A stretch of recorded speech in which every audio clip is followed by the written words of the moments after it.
Les tables de la loi cachent un secret sur le visage de Dieu que le christianisme a interdit. Avez-vous déjà ressenti que quelque chose d'essentiel vous échappait dans l'histoire religieuse que l'on vous a enseignée? Que derrière les récits familiers de Moïse et du mont Sinaï se cachait une vérité bien plus profonde et troublante? Si vous aimez les histoires inspirantes qui remettent en question tout ce que vous pensiez savoir, n'oubliez pas de vous abonner à la chaîne pour ne manquer aucun moment de ces révélations extraordinaires. D'ailleurs, dites-moi dans les commentaires de quel pays vous regardez cette vidéo et à quelle heure vous l'écoutez. Et si vous êtes sur votre téléphone, n'hésitez pas à liker cette vidéo. Cela aide énormément à faire découvrir cette vérité cachée à plus de personnes. Aujourd'hui, nous allons plonger dans l'un des secrets les mieux gardés de l'histoire de l'humanité. Un secret si dangereux que Baruch Spinoza fut excommunié pour s'en être approché. Un secret si révolutionnaire que l'Église chrétienne a passé des siècles à l'ensevelir sous des couches de dogmes et de mensonges. Préparez-vous à découvrir ce qui s'est réellement passé quand Moïse est descendu du mont Sinaï avec un visage si radieux que personne ne pouvait le regarder directement. Mais pourquoi son visage brillait-il ainsi? Que contenaient vraiment ces premières tables de la loi qu'il a brisées dans sa colère?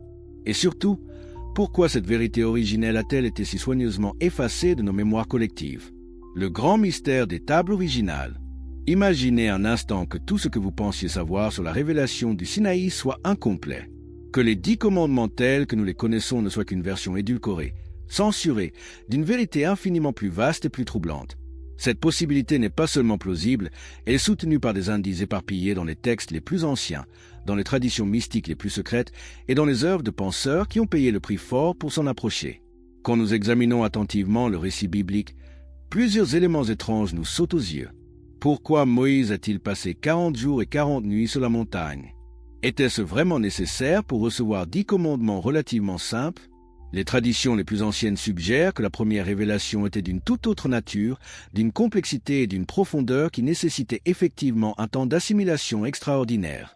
Les textes talmudiques et les commentaires rabbiniques les plus anciens font allusion à des enseignements secrets transmis oralement, des vérités si profondes qu'elles ne pouvaient être confiées à l'écriture ordinaire. Rabbi Akiva parlait de 4 sages qui entraient dans le Parde, le verger mystique de la connaissance divine. Un seul en ressortit intact. Cette tradition n'est-elle pas l'écho lointain de ce que Moïse a vraiment vécu sur le Sinaï? Mais creusons plus profondément dans l'histoire elle-même. Quand Moïse redescend de la montagne avec les premières tables, son visage rayonne d'une lumière si intense que les Israélites ne peuvent le regarder. Cette description n'est pas métaphorique. Les textes hébreux utilisent le terme « karan », qui signifie littéralement rayonner ou émettre des rayons lumineux. Cette luminosité physique, tangible, est le signe d'une transformation profonde, d'une compréhension qui a littéralement changé la nature même de Moïse. Que s'est-il passé durant ces 40 jours pour produire une telle métamorphose? Les traditions ésotériques juives suggèrent que Moïse n'a pas simplement reçu des commandements moraux, mais qu'il a eu accès à une vision directe de la nature ultime de la réalité. Il a vu que Dieu n'est pas une entité séparée de la création, mais qu'il est la création elle-même dans toute sa complexité infinie. Cette révélation panthéiste, cette compréhension que le divin et le naturel ne font qu'un, était gravée sur les premières tables. Mais pourquoi alors Moïse les a-t-il brisées en voyant le veau d'or? La réponse traditionnelle parle de colère divine face à l'idolâtrie du peuple. Mais une analyse plus profonde révèle une toute autre motivation. Moïse réalise que l'humanité n'est pas prête pour cette vérité ultime. Voir son peuple adorer un veau d'or lui fait comprendre que révéler la nature panthéiste de Dieu conduirait inévitablement à la confusion et au chaos. Comment un peuple qui confond déjà une statue avec le divin pourrait-il comprendre que tout est divin? La destruction des premières tables n'est pas un acte de colère, mais un acte de sagesse protectrice. Les secondes tables, celles que nous connaissons, ne contiennent qu'une version simplifiée, accessible, de la révélation originale. Les 10 commandements sont des règles pratiques pour un peuple qui n'était pas encore prêt à embrasser la vérité complète. Ils établissent une morale de base, une structure sociale, mais ils ne révèlent pas le secret ultime que Moïse avait découvert. Cette interprétation trouve un écho troublant dans l'histoire ultérieure. Combien de mystiques, combien de philosophes ont retrouvé cette même vérité panthéiste à travers les siècles? Et combien ont été persécutés, excommuniés, brûlés vifs pour avoir osé la proclamer? L'histoire de Spinoza n'est que l'une des nombreuses répétitions de ce drame originel. Mais pourquoi cette vérité était-elle si dangereuse? Parce qu'elle remettait en question les fondements mêmes du pouvoir religieux. Si Dieu est partout, dans chaque pierre, dans chaque être humain, dans chaque souffle de vent, alors quel besoin y a-t-il d'intermédiaires? Quel besoin de prêtres, de temples, d'institutions religieuses pour accéder au divin? Les premières tables contenaient donc bien plus que des commandements moraux. Elle révélait une cosmologie complète, une compréhension de l'univers comme manifestation directe de la conscience divine. Chaque loi naturelle y était comprise comme une expression de la volonté divine, chaque être vivant comme une incarnation particulière de l'essence universelle. Cette vision était si révolutionnaire qu'elle ne pouvait être préservée que dans les traditions les plus secrètes. Les kabbalistes hébreux, les soufis musulmans, les mystiques chrétiens les plus audacieux ont tous, à leur manière, retrouvé des fragments de cette vérité originelle. Mais ils ont dû la cacher sous des voiles symboliques, la dissimuler dans des allégories complexes pour éviter la persécution. L'héritage secret de Spinoza. Avez-vous déjà réfléchi à la véritable raison pour laquelle Baruch Spinoza fut si violemment rejeté par sa propre communauté? Pourquoi un jeune homme brillant, issu d'une famille respectable de la communauté juive d'Amsterdam, se retrouva-t-il excommunié avec une violence inouïe, maudit de manière si absolue que même prononcer son nom était interdit? La réponse officielle évoque son hérésie, ses idées dangereuses sur Dieu et la religion. Mais cette explication superficielle cache une vérité bien plus profonde et troublante. Spinoza n'inventait pas de nouvelles idées ex nihilo. Il avait accès à des traditions secrètes, à des textes cachés, à des enseignements oraux qui remontaient aux origines même du judaïsme. Sa formation rabbinique lui donna accès aux textes les plus anciens, aux commentaires les plus ésotériques. Il étudia avec Saul Levi Mortera, l'un des rabbins les plus érudits de son temps, mais aussi avec Isaac Aboab da Fonseca, qui connaissait les traditions kabbalistiques les plus secrètes. C'est dans ces textes, dans ses enseignements oraux, qu'il découvrit les traces de la vérité panthéiste originelle. Mais Spinoza était aussi un enfant de son époque, nourri par la révolution scientifique naissante. Il étudiait les œuvres de Galilée, de Descartes, de Hobbes. Cette double formation, mystique et rationnelle, lui permit de faire une synthèse extraordinaire. Il comprit que la vérité ancienne et la science moderne convergeaient vers la même conclusion révolutionnaire. L'univers est un système unique, unifié, dont chaque partie exprime la totalité. Cette prise de conscience progressive transparaît dans ses premiers écrits. Dans le court traité sur Dieu, l'homme et la béatitude, rédigé vers 1660, il développe déjà l'idée que Dieu et la nature ne font qu'un. Cette formule, Deus sive natura, Dieu ou la nature, qui scandalisera l'Europe entière, n'était pas une innovation philosophique. C'était la reformulation rationnelle d'une vérité mystique millénaire. Mais pourquoi cette vérité était-elle si dangereuse qu'elle valut à Spinoza une excommunication d'une violence exceptionnelle? Le texte même du RM, le décret d'excommunication, est révélateur par sa véhémence inouïe. On y parle de monstrueuses hérésies, des abominables opinions, des actes énormes. Ces termes ne sont pas utilisés à la légère. Ils indiquent que les autorités rabbiniques savaient exactement ce que Spinoza était en train de révéler. La véritable menace ne résidait pas dans ses critiques de la Bible, comme beaucoup l'ont cru. D'autres avant lui avaient émis des doutes sur l'authenticité de certains textes sans subir une telle violence. Non, le danger était ailleurs. Spinoza s'approchait dangereusement de la vérité des premières tables, cette révélation panthéiste que les autorités religieuses avaient juré de garder secrète. Car révéler cette vérité, c'était remettre en question l'ensemble de l'édifice religieux traditionnel. Si Dieu est identique à la nature, si chaque être humain est une expression directe du divin, alors à quoi servent les intermédiaires religieux? À quoi bon les synagogues, les rituels, les prêtres? L'humanité peut accéder directement au divin par la contemplation rationnelle de la nature. Cette menace était d'autant plus grave que la communauté juive d'Amsterdam évoluait dans un contexte précaire. Tolérée par les autorités hollandaises, elle devait faire preuve d'une orthodoxie irréprochable pour ne pas donner de prétexte à la persécution. Un scandale comme celui que risquait de provoquer Spinoza pouvait compromettre la sécurité de toute la communauté. Mais il y avait aussi autre chose. Les dirigeants de la communauté savaient que Spinoza avait raison. Au fond de leur cœur, nourris par les mêmes traditions secrètes, ils reconnaissaient la vérité de ses intuitions. C'est précisément pour cela qu'ils réagirent avec une telle violence. On ne persécute jamais autant que ceux qui révèlent des vérités que l'on préfère garder cachées. L'excommunication de Spinoza fut donc un acte désespéré pour préserver un secret millénaire. Mais elle eut l'effet inverse. En chassant le jeune philosophe de la communauté, en l'obligeant à vivre en marge de la société, les autorités rabbiniques lui donnèrent la liberté nécessaire pour développer pleinement sa pensée révolutionnaire. C'est dans la solitude de sa maison de Rijnsburg, puis de Voorburg, que Spinoza put enfin exprimer librement la vérité qu'il portait. Loin des contraintes communautaires, il développa une philosophie qui était en réalité la restauration rationnelle de la révélation originelle du Sinaï. Son Éthique, cette œuvre magistrale qui ne fut publiée qu'après sa mort tant elle était jugée dangereuse, n'est pas seulement un traité philosophique. C'est la reconstruction méthodique de ce qui était gravé sur les premières tables de la loi. Chaque proposition, chaque démonstration, chaque scolie révèle un aspect de cette vérité panthéiste que Moïse avait dû cacher. Mais Spinoza ne se contentait pas de révéler cette vérité. Il la démontrait rationnellement, la rendait accessible à tous ceux qui avaient le courage de suivre le raisonnement jusqu'au bout. Il transformait une révélation mystique en évidence rationnelle, une vérité réservée aux initiés en connaissance universelle. La grande conspiration chrétienne. Saviez-vous que l'empereur romain Constantin n'était même pas baptisé quand il présida le concile de Nicée en 325? Que cet homme, qui allait façonner le christianisme pour les siècles à venir, ne reçut le baptême qu'à l'article de la mort. Cette anomalie historique devrait nous alerter sur les véritables motivations qui présidèrent à la christianisation de l'Empire romain. Car ce qui se joua au IVe siècle ne fut pas simplement l'adoption d'une nouvelle religion par le pouvoir politique. Ce fut le début d'une entreprise systématique de suppression de la vérité originelle révélée au Sinaï. Constantin et ses successeurs comprirent intuitivement que le message panthéiste primitif représentait une menace mortelle pour tout système de pouvoir centralisé. Mais pour comprendre l'ampleur de cette conspiration, nous devons remonter plus loin dans l'histoire.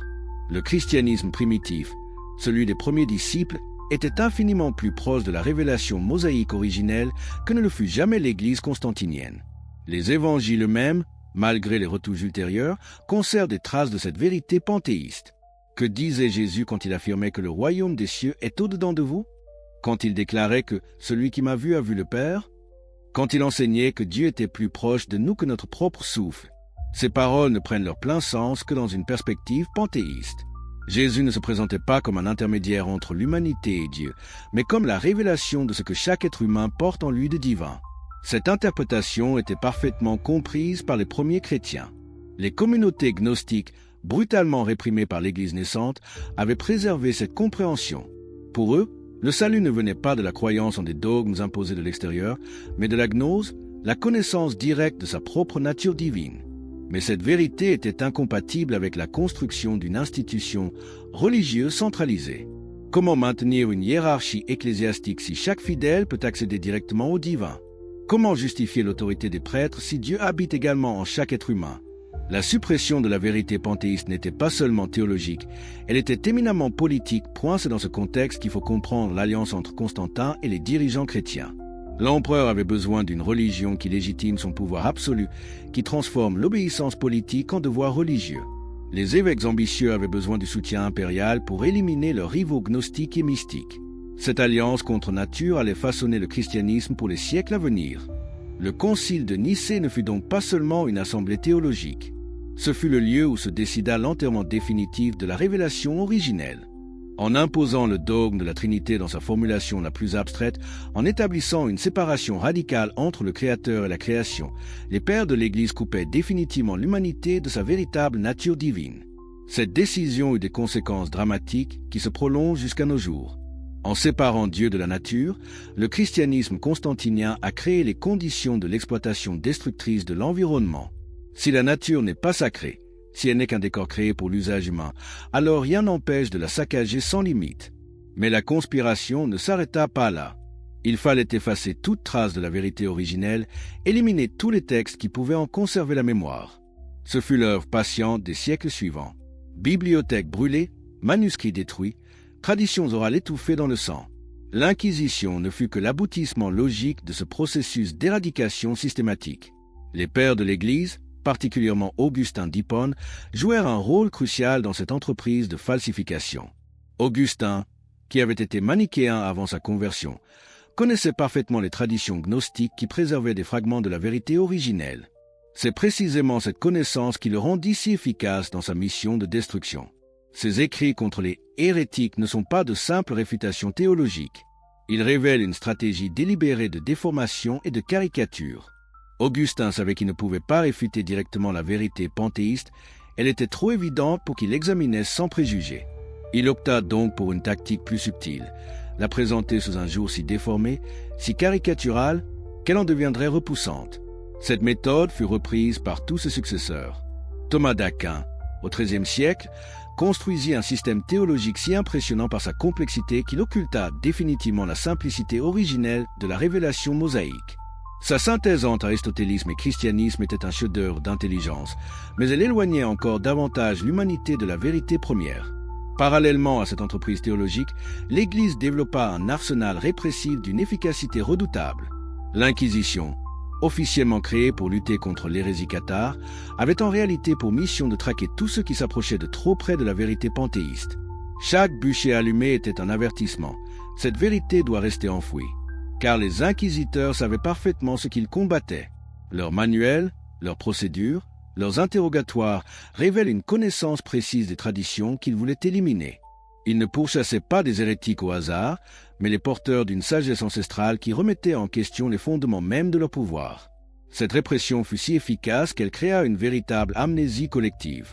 Des siècles de persécutions systématiques firent oublier à l'humanité ses propres origines spirituelles. La vérité révélée au Sinaï devint littéralement impensable, reléguée dans l'inconscient collectif comme un rêve oublié. Mais cette vérité ne pouvait pas être totalement éliminée.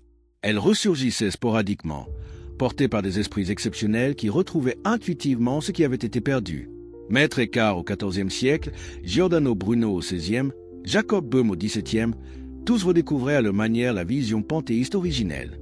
Et tous furent persécutés avec la même violence implacable. Cette persistance de la vérité malgré la répression révèle sa nature indestructible. Gravée dans la structure même de la réalité, elle ne peut être éliminée définitivement. Elle attend simplement que l'humanité soit prête à la redécouvrir et à l'embrasser pleinement. Dites-moi dans les commentaires quel aspect de cette histoire secrète vous a le plus surpris. De quel pays regardez-vous cette révélation et avez-vous déjà ressenti cette vérité panthéiste dans votre propre expérience spirituelle alors que les ombres de l'histoire officielle commencent à se dissiper? Nous pénétrons maintenant dans les territoires les plus dangereux de la vérité cachée. Si vous appréciez ces révélations qui bouleversent tout ce que l'on vous a enseigné, n'oubliez pas de vous abonner à la chaîne pour ne rien manquer de ces découvertes extraordinaires. Dites-moi dans les commentaires de quel pays vous nous rejoignez aujourd'hui et à quelle heure vous découvrez ces secrets millénaires. Et si vous êtes sur votre téléphone portable, un petit like nous aiderait énormément à faire connaître cette vérité cachée à davantage de personnes. Mais êtes-vous vraiment prêt à découvrir comment les fragments de la vérité originelle ont survécu malgré des siècles de persécution?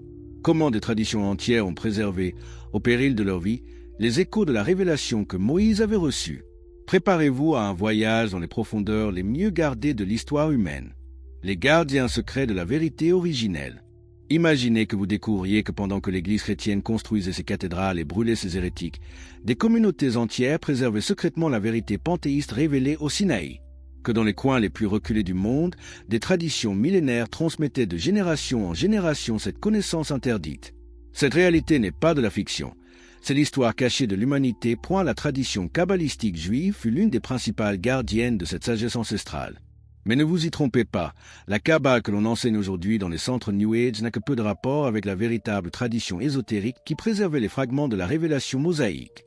La vraie Kabbale, celle qui se transmettait oralement dans les yeshivot les plus fermés, contenait des enseignements si révolutionnaires qu'ils auraient fait trembler les fondements de toutes les religions organisées. Prenez par exemple la doctrine de l'Ein Sof, l'infini sans limite. Pour le kabbaliste authentique, cette notion n'était pas une abstraction métaphysique, mais la description exacte de ce que Moïse avait contemplé sur le mont Sinaï. L'Ein Sof n'est pas un Dieu séparé de la création, mais la réalité même dont tout émane et à laquelle tout retourne. Chaque séphira, chaque émanation divine, n'est qu'une phase particulière de cette unité fondamentale. Mais pourquoi cette vérité était-elle si soigneusement cachée, même au sein de la tradition juive? Parce que les dirigeants communautaires savaient qu'elle représentait un danger mortel pour leur autorité.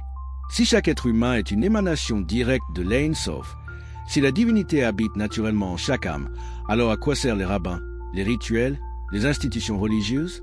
Cette tension explique pourquoi la Kabbale fut si longtemps une tradition exclusivement orale, réservée à quelques initiés triés sur le volet. Il fallait être certain que l'étudiant ne révélerait pas prématurément des vérités qui pouvaient détruire l'édifice social et religieux sur lequel reposait la survie de la communauté juive. Rabbi Shimon Bar Yochai, le prétendu auteur du Zohar, n'était pas seulement un mystique inspiré. C'était le gardien d'une tradition secrète qui remontait directement à Moïse. Quand il décrivait les visages de Dieu, quand il parlait de la Shekinah comme présence divine immanente dans le monde, il ne faisait que transmettre sous forme voilée ce qui était gravé sur les premières tables de la loi. Mais la Kabbale juive n'était pas la seule dépositaire de cette vérité. De l'autre côté de la Méditerranée, dans le monde musulman naissant, une autre tradition se développait parallèlement, le soufisme. Et là aussi, nous retrouvons des échos troublants de la révélation originelle du Sinaï. Les premiers maîtres soufis, comme Rabia al-Adawiya ou al-Alaj, ne puisaient pas leurs enseignements dans le seul Coran. Ils avaient accès à des traditions ésotériques bien antérieures à l'islam, des sagesses transmises par les communautés chrétiennes et juives d'Orient qui avaient préservé des fragments de la gnose primitive. Quand al-Alaj proclamait « Ana el-Haq », « Je suis la vérité », et fut crucifié pour cette affirmation, que faisait-il d'autre que révéler publiquement la vérité panthéiste que Moïse avait dû cacher? Sa hérésie n'était pas une innovation, mais la redécouverte de l'enseignement le plus ancien de l'humanité, l'identité fondamentale entre l'âme individuelle et la réalité divine universelle. Cette vérité était si évidente pour les véritables mystiques qu'elle ressurgissait spontanément dans toutes les traditions authentiques. Ibn Arabi, le plus grand maître du soufisme, développa une métaphysique de l'unité de l'être, Wada al-Wuju, qui est pratiquement identique à la philosophie de Spinoza. Pure coïncidence ou accès à la même source primordiale de sagesse? Mais comment ces traditions si diverses ont-elles pu préserver la même vérité fondamentale? La réponse nous mène vers l'un des aspects les plus fascinants de cette histoire secrète, l'existence de réseaux clandestins de transmission de la connaissance qui traversaient toutes les frontières religieuses et géographiques. Au cœur de l'Andalousie médiévale, dans des villes comme Cordoue et Tolède, se développa une extraordinaire synthèse intellectuelle. Philosophes musulmans, kabbalistes et juifs, mystiques chrétiens travaillaient côte à côte dans les écoles de traduction, partageant leurs connaissances les plus secrètes. Ce n'était pas seulement un échange académique, mais une véritable conspiration de sages unis par la même quête de vérité. Maïmonide, le grand philosophe juif du XIIe siècle, ne développa pas sa théologie rationnelle dans l'isolement. Il était en contact constant avec les philosophes musulmans de son époque, particulièrement les disciples d'Averroès. Ensemble, ils tentaient de réconcilier la vérité révélée et la raison philosophique, sans se douter qu'ils reconstituaient ainsi, pièce par pièce, la synthèse originelle que Moïse avait reçue au Sinaï. Cette collaboration secrète explique pourquoi nous retrouvons des formulations quasi identiques de la vérité panthéiste chez des penseurs appartenant à des traditions apparemment opposées. La réalité est que tous puisaient à la même source cachée, tous tentaient de restaurer la même sagesse perdue. Mais cette renaissance fut brutalement interrompue par la montée des orthodoxies religieuses. L'Inquisition espagnole, la destruction de la communauté musulmane d'Andalousie, les persécutions anti-juives mirent fin à cette extraordinaire floraison intellectuelle. Les détenteurs de la sagesse ancestrale furent dispersés aux quatre vents, emportant avec eux leurs précieux secrets. Certains trouvèrent refuge dans l'Empire ottoman, d'autres dans les ghettos d'Europe orientale, d'autres encore dans les républiques italiennes. Partout, ils continuèrent à transmettre discrètement leur héritage, adaptant leurs enseignements au nouveau contexte, mais préservant toujours l'essentiel. C'est ainsi que la vérité panthéiste survécut aux siècles les plus sombres de l'obscurantisme religieux. Elle circulait dans les traités alchimiques hermétiquement codés, dans les poèmes mystiques des troubadours, dans les spéculations des philosophes de la Renaissance. Toujours présente, toujours vivante, mais toujours cachée. Les néoplatoniciens de l'Académie florentine, Marcille Ficin et Pic de la Mirandole, n'inventaient pas leur théorie de l'émanation divine. Ils redécouvraient, à travers Plotin et Proclus, des vérités qui remontaient aux sources les plus anciennes de la sagesse humaine. Leur théologie platonicienne était, sans qu'ils le sachent pleinement, une reformulation de ce qui était gravé sur les premières tables de la loi. Giordano Bruno, brûlé vif en l'an 1600 pour avoir osé proclamer l'infinité des mondes et l'unité de la substance divine, était l'héritier direct de cette tradition millénaire. Sa cosmologie révolutionnaire, sa vision d'un univers infini peuplé d'une multitude de mondes, n'était que l'expression cosmologique de la vérité panthéiste originelle. Mais Bruno ne fut pas seulement un martyr de la science naissante. Il fut le martyr de la vérité spirituelle, la plus ancienne de l'humanité. En le brûlant sur le Campo de Fiori, l'Inquisition croyait éliminer définitivement cette vérité dangereuse. Elle ne faisait que préparer sa résurrection sous une forme nouvelle, la philosophie moderne. Car tous ces fragments épars de la sagesse ancestrale convergeaient vers un point de synthèse, l'œuvre de Baruch Spinoza. Le philosophe d'Amsterdam n'était pas seulement un penseur isolé développant des idées originales. Il était l'aboutissement de millénaires de transmission secrète, l'héritier de toutes ces traditions qui avaient préservé, chacune à sa manière, des éclats de la révélation primitive. La science moderne comme révélation. Êtes-vous prêt à découvrir que les plus grandes révolutions scientifiques des derniers siècles ne font que confirmer ce que les mystiques savaient depuis des millénaires? Que chaque découverte majeure de la physique moderne nous rapproche de la vérité panthéiste qui était gravée sur les premières tables de la loi. Cette convergence n'est pas fortuite, Elle révèle quelque chose de fondamental sur la nature même de la réalité, point quand Galilée pointa sa lunette vers les cieux et découvrit que la Terre n'était pas le centre de l'univers, il ne faisait pas qu'ébranler l'astronomie ptolémaïque. Il restaurait une vision cosmique qui avait été systématiquement supprimée par l'Église, celle d'un univers infini où chaque partie reflète la totalité, où aucun point n'est privilégié par rapport aux autres. Cette révolution copernicienne terrifiait l'Église pour une raison profonde qu'elle ne pouvait avouer publiquement. Si la Terre n'est qu'une planète parmi d'autres, si l'humanité n'occupe pas une position unique dans la création, alors toute la théologie anthropocentrique du christianisme s'effondre. Mais plus encore, cette découverte ouvrait la voie à une compréhension panthéiste de l'univers. Si tout est interconnecté dans un système cosmique unique, où commence Dieu et où finit la nature? Newton, malgré ses convictions religieuses personnelles, contribua malgré lui à cette révolution spirituelle.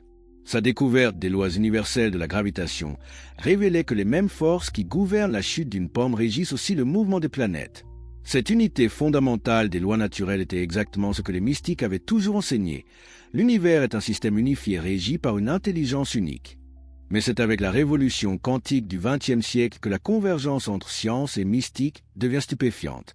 Quand Werner Heisenberg découvre le principe d'incertitude, quand Niels Bohr formule le principe de complémentarité, quand Erwin Schrödinger développe sa mécanique ondulatoire, il redécouvre sous une forme mathématique des vérités que les sages ont enseignées depuis des siècles. L'intrication quantique, ce phénomène par lequel deux particules restent mystérieusement connectées quelle que soit la distance qui les sépare, n'est-elle pas la confirmation expérimentale de l'unité fondamentale que proclamaient les mystiques?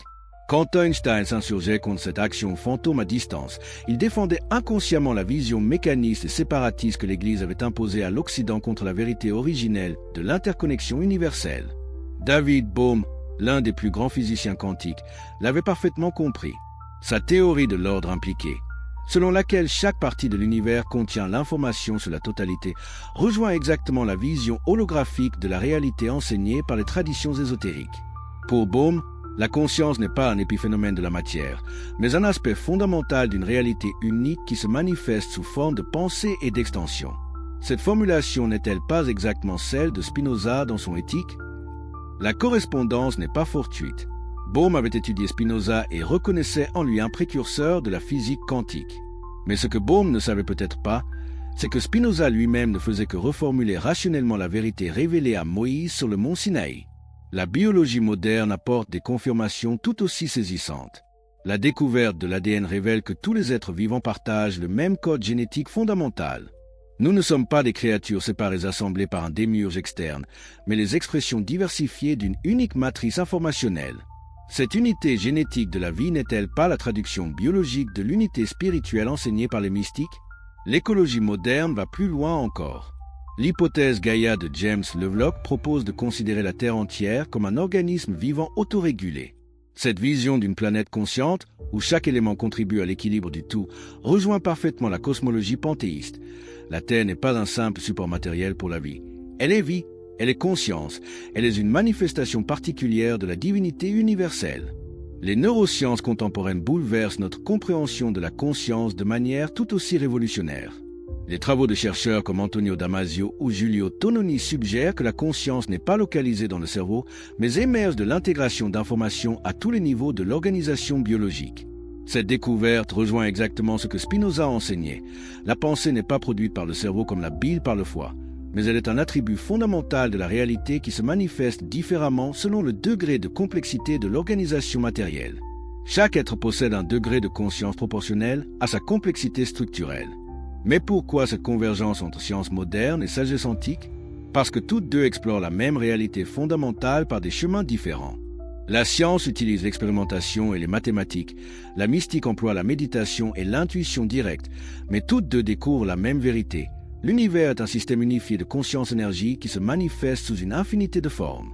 Cette convergence explique pourquoi tant de grands scientifiques modernes ont développé des visions quasi mystiques de la réalité. Einstein parlait d'un sentiment religieux cosmique et déclarait que Dieu ne joue pas au dé avec l'univers. Max Planck affirmait que la matière n'existe pas en soi, tout est vibration et énergie. Schrödinger étudiait les Upanishads et y trouvait des intuitions qui éclairaient ses découvertes quantiques. Ces scientifiques redécouvraient par l'expérimentation ce que les sages avaient toujours su par expérience directe. Derrière l'apparente multiplicité des phénomènes se cache une unité fondamentale. Cette unité n'est pas une abstraction philosophique, mais la réalité la plus concrète qui soit. Nous ne sommes pas des observateurs séparés d'un monde externe. Nous sommes des expressions de cette réalité unique qui prend conscience d'elle-même à travers nos yeux. Cette prise de conscience transforme radicalement notre rapport au monde. Si nous sommes des manifestations de la conscience universelle, alors prendre soin de l'environnement n'est pas un devoir moral imposé de l'extérieur, mais l'expression naturelle de notre véritable identité. Détruire la nature, c'est nous détruire nous-mêmes. La protéger, c'est nous honorer nous-mêmes. La crise écologique actuelle n'est donc pas seulement un problème technique nécessitant des solutions technologiques. C'est la conséquence directe de l'oubli de notre véritable nature. Tant que l'humanité se percevra comme séparée de la nature, elle continuera à la saccager. Seule la redécouverte de notre unité fondamentale avec le cosmos peut nous sauver de la catastrophe. Cette redécouverte est en cours. Partout dans le monde, des individus retrouvent spontanément cette vision unifiée de la réalité. Ils ne le font pas par croyance religieuse, mais par expérience directe. Méditation, psychédélique, expérience de mort imminente, contemplation de la nature. Tous ces chemins convergent vers la même révélation de l'unité fondamentale. Les conséquences dramatiques de la suppression. Mais avez-vous réellement mesuré l'ampleur du désastre causé par la suppression de cette vérité originelle? Pouvez-vous imaginer à quel point l'histoire humaine aurait été différente si la révélation panthéiste du Sinaï n'avait pas été enterrée sous des siècles de dogmes et de mensonges? Les conséquences de cette amnésie spirituelle sont si vastes qu'elles touchent chaque aspect de notre civilisation. Commençons par la catastrophe écologique qui menace aujourd'hui la survie même de notre espèce. Cette destruction systématique de la biosphère n'est pas un accident de l'histoire, elle est la conséquence directe de la vision dualiste imposée par le christianisme constantinien. En séparant radicalement Dieu de la nature, en enseignant que la création n'était qu'un décor temporaire pour le salut des âmes, cette théologie a désacralisé le monde naturel. Si la nature avait été reconnue comme la manifestation directe du divin, comme l'enseignait la révélation originelle, jamais l'humanité n'aurait pu développer cette mentalité prédatrice qui considère la terre comme un simple réservoir de ressources à exploiter sans limite. Chaque arbre abattu, chaque rivière polluée, chaque espèce exterminée aurait été vécue comme un sacrilège, une profanation de la présence divine. Mais la théologie de la séparation a rendu possible l'impensable, transformé le jardin paradisiaque de la terre en un enfer industriel. Les premiers entrepreneurs du capitalisme naissant étaient souvent de pieux protestants convaincus que leur enrichissement matériel était un signe de bénédiction divine. Ils ne voyaient aucune contradiction entre leur foi et l'exploitation destructrice des ressources naturelles. Cette schizophrénie spirituelle trouve son origine dans l'occultation de la vérité panthéiste. Si ces hommes avaient su que chaque parcelle de nature était une manifestation directe de Dieu, ils n'auraient jamais pu développer leur mentalité extractiviste. Leur succès économique se serait mesuré à leur capacité de préserver et d'enrichir l'harmonie naturelle, non à la maximiser leur accumulation de biens matériels. Mais les conséquences de cette suppression ne se limitent pas à la crise écologique. Elles expliquent aussi l'extraordinaire violence qui a caractérisé l'histoire occidentale. Car comment justifier l'extermination de peuples entiers si l'on reconnaît que chaque être humain est une manifestation unique et précieuse de la divinité universelle? Les génocides qui ont jalonné notre histoire, des croisades à la Shoah en passant par l'extermination des peuples indigènes des Amériques, n'auraient jamais été possibles dans une civilisation qui avait préservé la conscience de l'unité fondamentale de l'humanité. Comment peut-on massacrer son prochain quand on sait qu'il est, littéralement, une autre expression de soi-même? La théologie de la séparation a rendu possible cette violence en créant des catégories artificielles. Les élus et les damnés, les civilisés et les barbares, les humains et les sous-humains. En enseignant que certains êtres étaient plus proches de Dieu que d'autres, elle a légitimé toutes les hiérarchies oppressives, tous les systèmes de domination. L'esclavage moderne, cette aberration qui a permis de traiter les êtres humains comme du bétail, n'aurait jamais pu se développer dans une société nourrie par la vérité panthéiste. Comment réduire en esclavage quelqu'un en qui l'on reconnaît la présence divine? Les théologiens chrétiens qui justifiaient l'esclavage en invoquant la malédiction de Cham révèlent à quel point leur religion s'était éloignée de la révélation originelle. Cette même logique de séparation explique l'oppression millénaire des femmes dans les sociétés patriarcales. En présentant la femme comme la source du péché originel, comme un être inférieur par nature, le christianisme a légitimé sa subordination. Mais cette vision misogyne aurait été impossible dans une tradition qui reconnaissait la divinité présente en chaque être sans exception. Les conséquences psychologiques de cette suppression sont tout aussi dramatiques. L'épidémie moderne de dépression, d'anxiété et de vide existentiel qui frappe les sociétés occidentales n'est pas un mystère psychologique insoluble. Elle est la conséquence directe de la coupure imposée entre l'individu et sa source divine. Quand un être humain croit qu'il est séparé de Dieu, qu'il doit mériter par ses efforts un salut qui lui est extérieur, il développe nécessairement un sentiment de manque fondamental, d'insuffisance existentielle. Cette blessure spirituelle génère toutes les compensations névrotiques, course effrénée au succès, accumulation compulsive de biens, recherche désespérée de reconnaissance externe. Mais cette souffrance psychologique disparaît instantanément quand l'individu redécouvre sa véritable nature divine. Il n'a plus rien à prouver, rien à mériter, rien à acquérir de l'extérieur. Il est déjà ce qu'il cherchait. Cette reconnaissance transforme radicalement l'existence. L'angoisse fait place à la paix, la compétition à la collaboration, l'accumulation au partage. Cette transformation n'est pas théorique, elle est vérifiable dans l'expérience. Tous ceux qui ont retrouvé, par quelque voie que ce soit, la conscience de leur unité avec le divin témoignent du même bouleversement existentiel. Leur vie cesse d'être une lutte contre un monde hostile pour devenir une danse créatrice avec l'intelligence universelle. Les implications politiques de cette redécouverte sont révolutionnaires. Car comment maintenir des systèmes de domination quand les individus ont retrouvé leur dignité divine? Comment justifier l'exploitation de l'homme par l'homme quand chacun reconnaît en l'autre une manifestation de sa propre essence? Cette prise de conscience explique pourquoi les pouvoirs établis ont toujours combattu si violemment la vérité panthéiste. Elle ne représente pas seulement une hérésie théologique, mais une menace existentielle pour tous les systèmes hiérarchiques fondés sur l'ignorance et la peur. Un monde qui aurait préservé la révélation originelle du Sinaï aurait développé des structures sociales radicalement différentes. Au lieu de pyramides de pouvoir concentrant l'autorité au sommet, nous aurions des réseaux décentralisés où chaque ne serait reconnu comme un centre de conscience divine. Au lieu d'économies fondées sur la compétition et l'accumulation, nous aurions des systèmes d'échange basés sur la coopération et la circulation. Car quand on sait que tout appartient à la même réalité fondamentale, l'idée de propriété privée exclusive devient absurde. On ne peut pas posséder ce que l'on est. Au lieu d'États-nations en conflit perpétuel, nous aurions une humanité unifiée par la reconnaissance de son origine commune. Les frontières artificielles tracées par l'histoire disparaîtraient devant l'évidence de notre citoyenneté cosmique. Cette vision n'est pas utopique, elle est la conséquence logique de la redécouverte de notre véritable nature. Et cette redécouverte est en cours malgré tous les obstacles. Partout dans le monde, des individus retrouvent spontanément cette conscience unitaire. Ils forment déjà l'embryon de la civilisation future, celle qui émergera quand l'humanité aura pleinement retrouvé sa mémoire spirituelle. Cette renaissance est inéluctable car la vérité finit toujours par triompher. Gravée dans la structure même de la réalité, elle ne peut être supprimée indéfiniment. Elle ressurgit à chaque génération sous des formes nouvelles, adaptées à l'époque. Notre époque est celle où cette résurrection devient possible à l'échelle planétaire, point les moyens de communication modernes permettent de diffuser instantanément les découvertes spirituelles les plus précieuses. Internet brise les monopoles informationnels des institutions religieuses. La science moderne confirme les intuitions mystiques. Tous les éléments sont réunis pour une renaissance spirituelle sans précédent dans l'histoire humaine. Cette renaissance transformera notre monde plus profondément que toutes les révolutions politiques du passé. Car elle touchera la racine même de notre être, elle restaurera le lien sacré entre l'humanité et le cosmos. Quand cette reconnexion sera accomplie, nous découvrirons que nous avons toujours vécu au paradis sans le savoir. Il suffisait d'ouvrir les yeux de l'âme pour le voir. Point avez-vous déjà ressenti dans votre propre vie les conséquences de cette séparation artificielle d'avec le divin? Dites-nous dans les commentaires comment ces révélations résonnent avec votre expérience personnelle et de quel pays vous nous rejoignez pour découvrir ensemble ces vérités cachées de l'humanité. Êtes-vous prêt à assister à l'un des retournements les plus extraordinaires de l'histoire humaine? Celui où la vérité tant de fois enterrée refait surface avec une force irrésistible, transformant notre époque en témoin de la plus grande révélation spirituelle depuis des millénaires?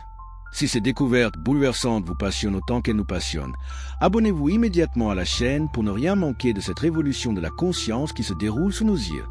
L'inéluctable résurrection de la vérité. Pouvez-vous imaginer la stupeur des autorités religieuses quand elles réalisèrent que malgré des siècles d'inquisition, de bûchers et de persécutions, la vérité interdite ressurgissait plus vivante que jamais? Que tous leurs efforts pour l'éradiquer n'avaient fait que la rendre plus attractive, plus nécessaire, plus irrésistible. Cette résurrection ne fut pas le fruit du hasard, mais la conséquence inévitable d'une vérité si fondamentale qu'elle fait partie de la structure même de la réalité. Le XVIIIe siècle vit naître les premiers signes de cette renaissance avec le mouvement des Lumières. Mais ne vous y trompez pas, les philosophes de cette époque ne créaient pas de toutes pièces leurs idées révolutionnaires. Ils redécouvraient, souvent inconsciemment, des fragments de la sagesse ancestrale qui avaient été si violemment supprimés. Voltaire, dans son combat contre l'infâme, ne se doutait pas qu'il restaurait l'esprit critique qui animait déjà les premiers récepteurs de la révélation mosaïque. Sa célèbre formule « Si Dieu n'existait pas, il faudrait l'inventer » révèle une intuition profonde. Le divin n'est pas une entité externe qu'il faut découvrir, mais une dimension de la réalité qu'il faut reconnaître et honorer.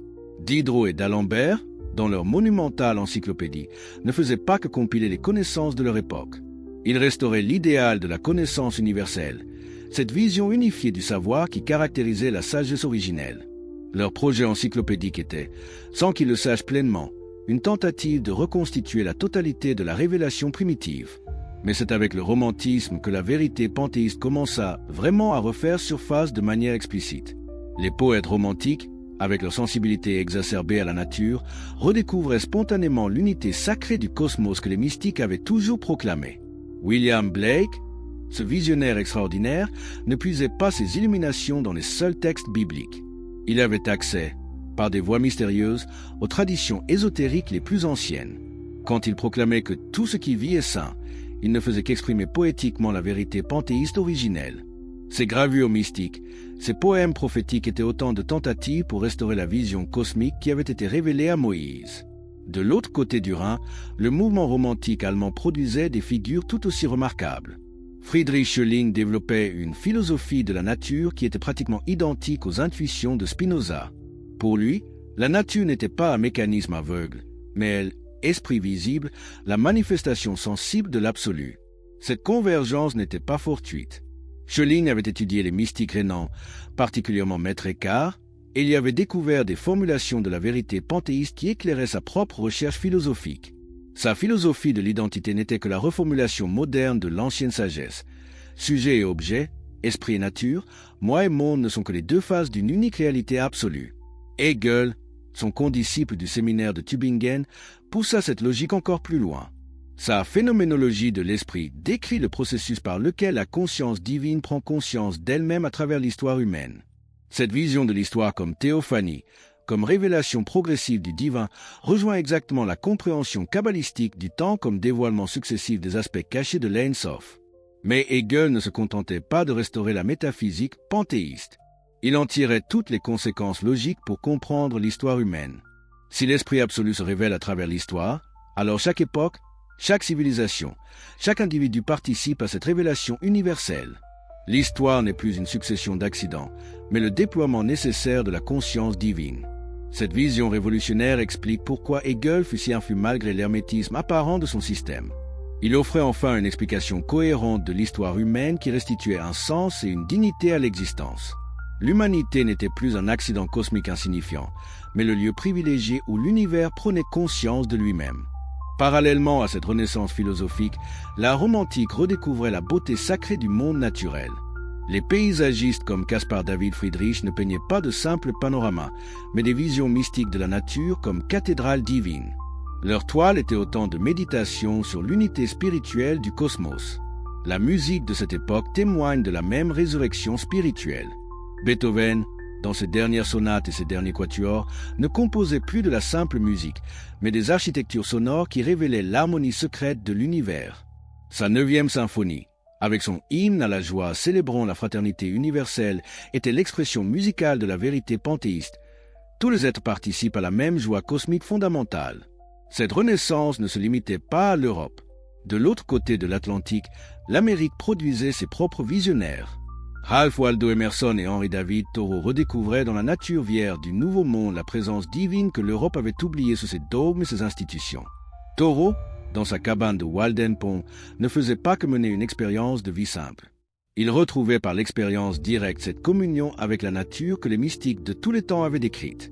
Ces pages sur la vie sauvage sont autant de hymnes à l'unité sacrée du cosmos, autant de redécouvertes de la vérité originelle. Walt Whitman poussa cette renaissance encore plus loin. Ces feuilles d'herbe ne sont pas seulement un recueil poétique, mais une véritable Bible panthéiste pour l'âge moderne. Quand il proclame « Je célèbre moi-même et je me chante », il ne verse pas dans l'égotisme, mais il exprime la reconnaissance de sa propre divinité. Quand il écrit « Car chaque atome qui m'appartient vous appartient aussi », il formule poétiquement la vérité de l'unité fondamentale que Spinoza avait démontrée géométriquement. Mais cette renaissance ne se limitait pas aux milieux intellectuels et artistiques.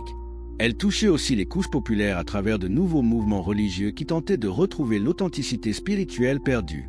Le mouvement transcendentaliste américain, les communautés utopiques européennes, les premiers mouvements spirites témoignaient tous de la même soif de vérité spirituelle authentique. Cette effervescence inquiétait profondément les autorités religieuses établies. L'Église catholique réagit par la publication du syllabus de Pie IX, qui condamnait en bloc tous les « erreurs modernes ». Mais cette réaction défensive ne faisait que révéler la peur panique des institutions face à la résurrection de la vérité qu'elles avaient cru enterrer définitivement. Car cette vérité ressurgissait désormais sous des formes que l'Inquisition ne pouvait plus contrôler. Elle s'exprimait dans l'art, la littérature, la philosophie, la science. Elle circulait dans les salons, les universités, les cercles intellectuels. Elle touchait les esprits les plus brillants de l'époque, ceux-là même qui façonnaient l'opinion publique. La découverte de l'Orient par l'Occident accéléra encore ce processus. Quand les premières traductions des Upanishads, du Tao Te Ching, des textes bouddhiques arrivèrent en Europe, elles produisirent un choc considérable. Ces traditions millénaires enseignaient explicitement ce que l'Occident avait oublié, l'unité fondamentale de toute existence. Schopenhauer fut l'un des premiers à mesurer l'importance de cette révélation orientale.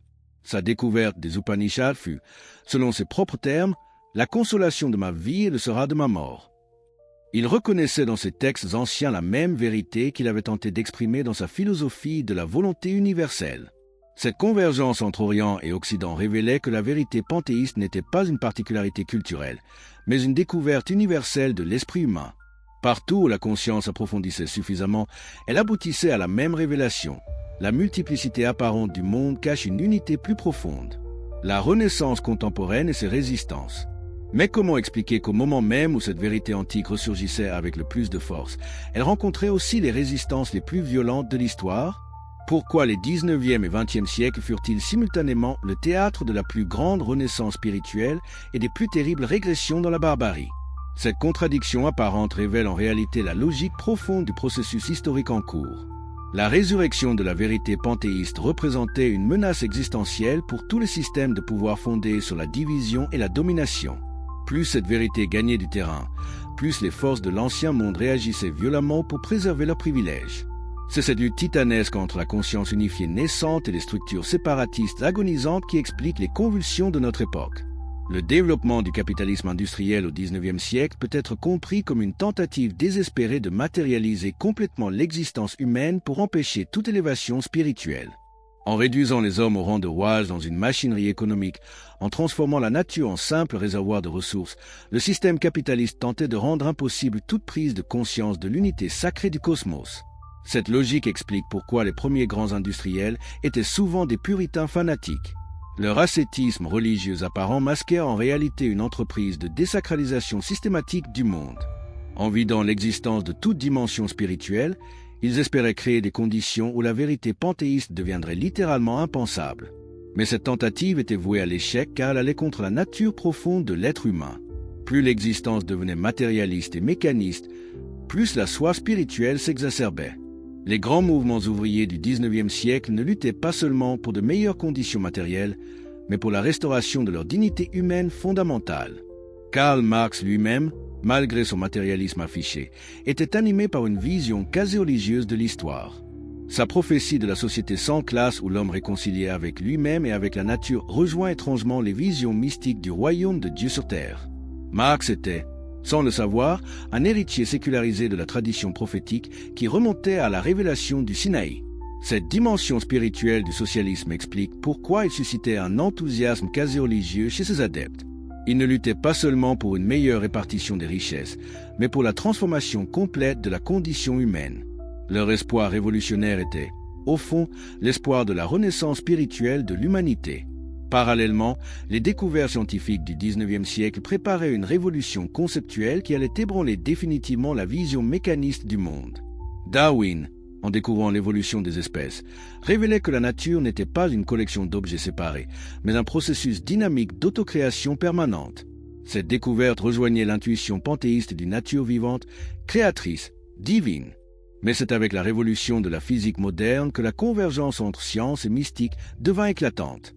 Einstein, en démontrant la relativité de l'espace et du temps, révélait que la réalité n'était pas constituée de substances séparées, mais d'un continuum spatio-temporel unifié. Sa célèbre équation E égale mc exprimait mathématiquement ce que les mystiques avaient toujours enseigné. Matière et énergie ne sont que deux aspects d'une même réalité fondamentale. La mécanique quantique alla encore plus loin dans cette révolution conceptuelle. Elle révélait que l'observateur et l'observé ne pouvaient être séparés, que la conscience participait fondamentalement à la création de la réalité. Cette découverte scientifique confirmait l'enseignement le plus essentiel de la tradition védantique. La conscience n'est pas un produit de la matière, mais le fondement même de l'existence. Ces découvertes scientifiques eurent un impact considérable sur les esprits de l'époque. Elles légitimaient scientifiquement des intuitions spirituelles qui avaient été marginalisées pendant des siècles. Un physicien comme David Bohm pouvait désormais développer une cosmologie scientifique qui rejoignait parfaitement les visions mystiques traditionnelles. Mais cette renaissance ne se limitait pas au milieu scientifique et intellectuel. Elle touchait aussi la culture populaire à travers de nouveaux mouvements artistiques et spirituels. Le mouvement hippie des années 1960, malgré ses excès et ses naïvetés, témoignait d'une soif authentique de retrouver l'unité perdue avec la nature et avec le cosmos. L'explosion de l'intérêt pour les spiritualités orientales en Occident révélait la même dynamique. Des millions d'Occidentaux découvraient dans le bouddhisme, l'hindouisme, le taoïsme des réponses aux questions que leur tradition religieuse héritée ne pouvait plus satisfaire. Cette migration spirituelle massive était un phénomène sans précédent dans l'histoire humaine. Parallèlement, de nouveaux mouvements thérapeutiques tentaient de restaurer l'unité corps-esprit que le dualisme occidental avait brisé. La psychologie humaniste, la gestalthérapie, les approches psychocorporelles redécouvraient que l'être humain était un tout unifié, non une âme emprisonnée dans un corps. Ces convergences n'étaient pas fortuites. Elles révélaient qu'une mutation profonde de la conscience humaine était en cours. L'ancienne vision séparatiste du monde s'effritait sous les coups convergents de la science, de l'art, de la spiritualité. Une nouvelle vision unifiée émergeait, qui rejoignait étrangement l'antique sagesse qui avait été révélée au Sinaï. Mais cette mutation ne se faisait pas sans résistance. Plus la conscience unifiée progressait, plus les forces de l'ancien monde réagissaient violemment. Les totalitarismes du XXe siècle peuvent être compris comme des tentatives désespérées de réimposer par la force une vision hiérarchique et séparatiste du monde. Le nazisme, en particulier, révèle la logique ultime de la pensée séparatiste. En divisant l'humanité en races supérieures et inférieures, en désignant certains groupes comme sous-humains, il poussait jusqu'à l'extrême la négation de l'unité fondamentale des êtres. La Shoah fut l'aboutissement logique de cette négation. L'extermination industrielle de ceux qui incarnaient, aux yeux des bourreaux, l'altérité absolue. Mais même cette tragédie immense eut paradoxalement pour effet d'accélérer la prise de conscience de l'unité humaine. L'horreur des camps révéla à l'humanité entière où menait la logique de la séparation poussée à son terme.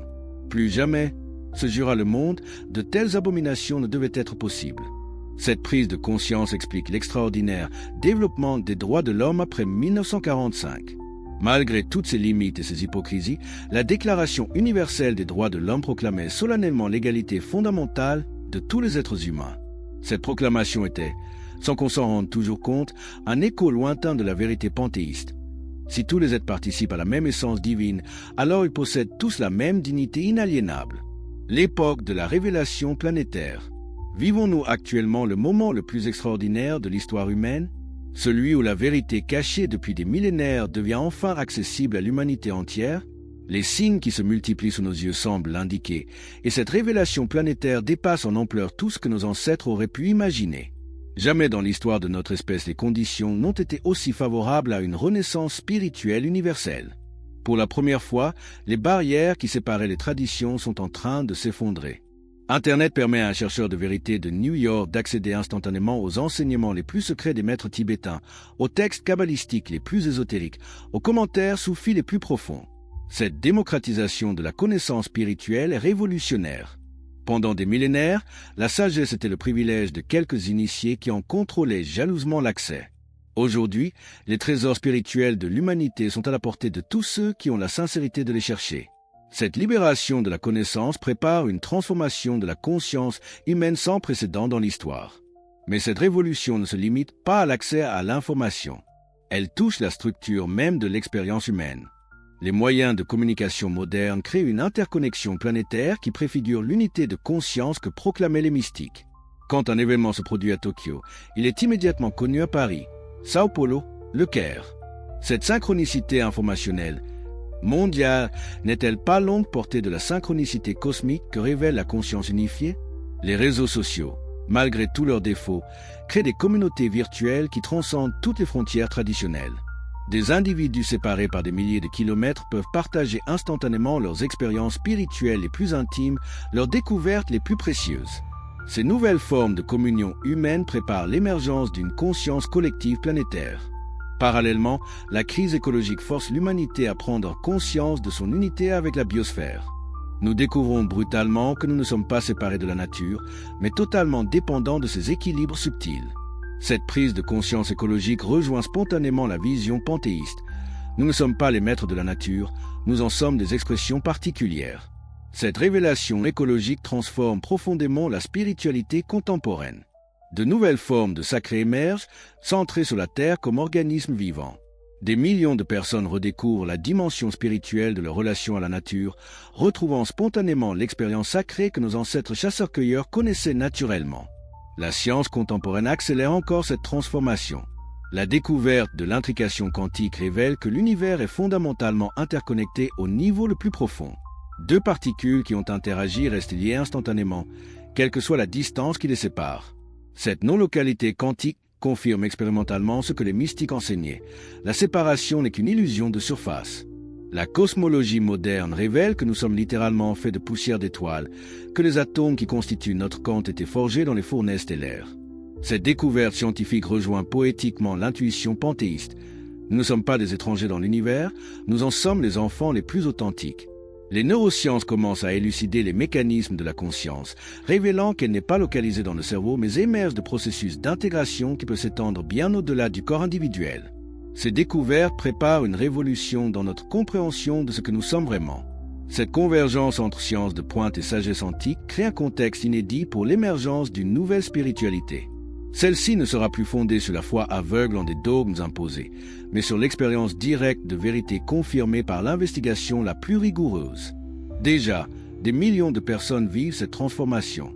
Elles ne se reconnaissent plus dans les religions traditionnelles, mais ne versent pas pour autant dans le matérialisme. Elles développent une spiritualité personnelle fondée sur l'expérience directe, la méditation, la contemplation de la nature, l'étude des traditions authentiques. Cette nouvelle spiritualité présente des caractéristiques remarquables. Elle est non dogmatique. Elle ne demande pas de croire, mais d'expérimenter. Elle est non institutionnelle. Elle ne requiert pas d'intermédiaire entre l'individu et le divin.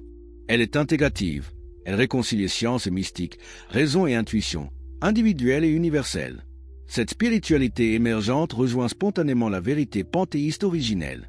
Ceux qui la vivent découvrent naturellement qu'ils ne sont pas séparés de la création, mais qu'ils en sont des expressions conscientes. Ils réalisent que le divin n'est pas lointain, mais intimement présent en eux et autour d'eux. Cette réalisation transforme radicalement leur existence. Ils cessent de chercher le bonheur dans l'acquisition d'objets externes pour le découvrir dans la reconnaissance de leur nature profonde. Ils abandonnent la compétition frénétique pour embrasser la coopération créatrice. Ils remplacent la peur de la mort par la certitude de leur participation à la vie éternelle du cosmos. Cette transformation individuelle crée les conditions d'une mutation collective. Car quand un nombre suffisant d'individus ont retrouvé leur nature divine, ils forment naturellement une nouvelle humanité. Cette humanité n'a plus besoin de système de domination pour s'organiser, car elle fonctionne spontanément selon les lois de l'harmonie cosmique. Cette perspective n'est plus utopique, elle devient possible. Nous assistons déjà à l'émergence de communautés intentionnelles fondées sur ces nouveaux principes. Des éco-villages aux entreprises libérées en passant par les mouvements de transition, de nouvelles formes d'organisation sociale expérimentent concrètement les implications de la conscience unifiée. Ces expérimentations sont encore minoritaires, mais elles préfigurent l'avenir. Elles montrent qu'une civilisation fondée sur la reconnaissance de l'unité fondamentale n'est pas un rêve impossible, mais une possibilité réelle qui demande seulement à être actualisée. Mais c'est avec la révolution quantique du XXe siècle que la convergence entre science et mystique devient stupéfiante. Quand Werner Heisenberg découvre le principe d'incertitude, quand Niels Bohr formule le principe de complémentarité, quand Erwin Schrödinger développe sa mécanique ondulatoire, il redécouvre sous une forme mathématique des vérités que les sages orientaux enseignaient depuis des siècles. L'intrication quantique, ce phénomène par lequel deux particules restent mystérieusement connectées quelle que soit la distance qui les sépare, n'est-elle pas la confirmation expérimentale de l'unité fondamentale que proclamaient les mystiques? Quand Einstein s'insurgeait contre cette action fantôme à distance, il défendait inconsciemment la vision mécaniste et séparatiste que l'Église avait imposée à l'Occident contre la vérité originelle de l'interconnexion universelle. David Bohm, l'un des plus grands physiciens quantiques, l'avait parfaitement compris. Sa théorie de l'ordre impliqué, selon laquelle chaque partie de l'univers contient l'information sur la totalité, rejoint exactement la vision holographique de la réalité enseignée par les traditions ésotériques. Pour Bohm, la conscience n'est pas un épiphénomène de la matière, mais un aspect fondamental d'une réalité unique qui se manifeste sous forme de pensée et d'extension. Cette formulation n'est-elle pas exactement celle de Spinoza dans son Éthique ? La correspondance n'est pas fortuite. Bohm avait étudié Spinoza et reconnaissait en lui un précurseur de la physique quantique. Mais ce que Bohm ne savait peut-être pas, c'est que Spinoza lui-même ne faisait que reformuler rationnellement la vérité révélée à Moïse sur le mont Sinaï. La biologie moderne apporte des confirmations tout aussi saisissantes. La découverte de l'ADN révèle que tous les êtres vivants partagent le même code génétique fondamental. Nous ne sommes pas des créatures séparées assemblées par un démiurge externe, mais les expressions diversifiées d'une unique matrice informationnelle. Cette unité génétique de la vie n'est-elle pas la traduction biologique de l'unité spirituelle enseignée par les mystiques ? L'écologie moderne va plus loin encore. L'hypothèse Gaïa de James Lovelock propose de considérer la Terre entière comme un organisme vivant autorégulé. Cette vision d'une planète consciente, où chaque élément contribue à l'équilibre du tout, rejoint parfaitement la cosmologie panthéiste. La Terre n'est pas un simple support matériel pour la vie. Elle est vie, elle est conscience, elle est une manifestation particulière de la divinité universelle. Les neurosciences contemporaines bouleversent notre compréhension de la conscience de manière tout aussi révolutionnaire. Les travaux de chercheurs comme Antonio Damasio ou Giulio Tononi suggèrent que la conscience n'est pas localisée dans le cerveau, mais émerge de l'intégration d'informations à tous les niveaux de l'organisation biologique. Cette découverte rejoint exactement ce que Spinoza enseignait. La pensée n'est pas produite par le cerveau comme la bile par le foie, mais elle est un attribut fondamental de la réalité qui se manifeste différemment selon le degré de complexité de l'organisation matérielle. Chaque être possède un degré de conscience proportionnel à sa complexité structurelle. Mais pourquoi cette convergence entre science moderne et sagesse antique ?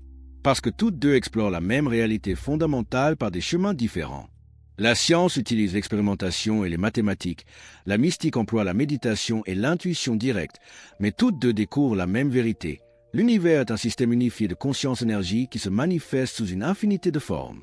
Cette convergence explique pourquoi tant de grands scientifiques modernes ont développé des visions quasi mystiques de la réalité. Einstein parlait d'un sentiment religieux cosmique et déclarait que Dieu ne joue pas au dé avec l'univers. Max Planck affirmait que la matière n'existe pas en soi, tout est vibration et énergie. Schrödinger étudiait les Upanishads et y trouvait des intuitions qui éclairaient ses découvertes quantiques. Ces scientifiques redécouvraient par l'expérimentation ce que les sages avaient toujours su par expérience directe. Derrière l'apparente multiplicité des phénomènes se cache une unité fondamentale. Cette unité n'est pas une abstraction philosophique, mais la réalité la plus concrète qui soit. Nous ne sommes pas des observateurs séparés d'un monde externe. Nous sommes des expressions de cette réalité unique qui prend conscience d'elle-même à travers nos yeux. Cette prise de conscience transforme radicalement notre rapport au monde. Si nous sommes des manifestations de la conscience universelle, alors prendre soin de l'environnement n'est pas un devoir moral imposé de l'extérieur, mais l'expression naturelle de notre véritable identité.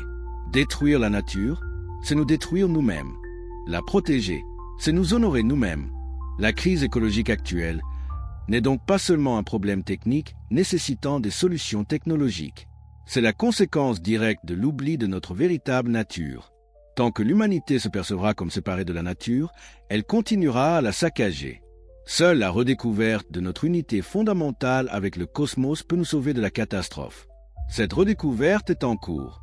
Partout dans le monde, des individus retrouvent spontanément cette vision unifiée de la réalité. Ils ne le font pas par croyance religieuse, mais par expérience directe. Méditation, psychédélique, expérience de mort imminente, contemplation de la nature. Tous ces chemins convergent vers la même révélation de l'unité fondamentale. Les conséquences dramatiques de la suppression. Mais avez-vous réellement mesuré l'ampleur du désastre causé par la suppression de cette vérité originelle ? Pouvez-vous imaginer à quel point l'histoire humaine aurait été différente si la révélation panthéiste du Sinaï n'avait pas été enterrée sous des siècles de dogmes et de mensonges ? Les conséquences de cette amnésie spirituelle sont si vastes qu'elles touchent chaque aspect de notre civilisation. Commençons par la catastrophe écologique qui menace aujourd'hui la survie même de notre espèce. Cette destruction systématique de la biosphère n'est pas un accident de l'histoire, elle est la conséquence directe de la vision dualiste imposée par le christianisme constantinien. En séparant radicalement Dieu de la nature, en enseignant que la création n'était qu'un décor temporaire pour le salut des âmes, cette théologie a désacralisé le monde naturel. Si la nature avait été reconnue comme la manifestation directe du divin, comme l'enseignait la révélation originelle, jamais l'humanité n'aurait pu développer cette mentalité prédatrice qui considère la terre comme un simple réservoir de ressources à exploiter sans limite. Chaque arbre abattu, chaque rivière polluée, chaque espèce exterminée aurait été vécue comme un sacrilège, une profanation de la présence divine. Mais la théologie de la séparation a rendu possible l'impensable, transformé le jardin paradisiaque de la terre en un enfer industriel. Les premiers entrepreneurs du capitalisme naissant étaient souvent de pieux protestants convaincus que leur enrichissement matériel était un signe de bénédiction divine. Ils ne voyaient aucune contradiction entre leur foi et l'exploitation destructrice des ressources naturelles. Cette schizophrénie spirituelle trouve son origine dans l'occultation de la vérité panthéiste. Si ces hommes avaient su que chaque parcelle de nature était une manifestation directe de Dieu, ils n'auraient jamais pu développer leur mentalité extractiviste. Leur succès économique se serait mesuré à leur capacité de préserver et d'enrichir l'harmonie naturelle, non à la maximiser leur accumulation de biens matériels. Mais les conséquences de cette suppression ne se limitent pas à la crise écologique. Elles expliquent aussi l'extraordinaire violence qui a caractérisé l'histoire occidentale. Car comment justifier l'extermination de peuples entiers si l'on reconnaît que chaque être humain est une manifestation unique et précieuse de la divinité universelle?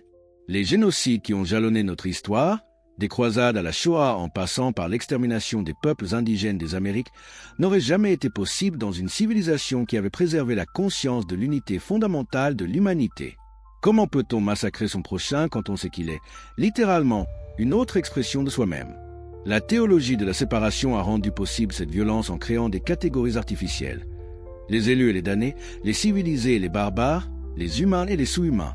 En enseignant que certains êtres étaient plus proches de Dieu que d'autres, elle a légitimé toutes les hiérarchies oppressives, tous les systèmes de domination. L'esclavage moderne, cette aberration qui a permis de traiter les êtres humains comme du bétail, n'aurait jamais pu se développer dans une société nourrie par la vérité panthéiste. Comment réduire en esclavage quelqu'un en qui l'on reconnaît la présence divine?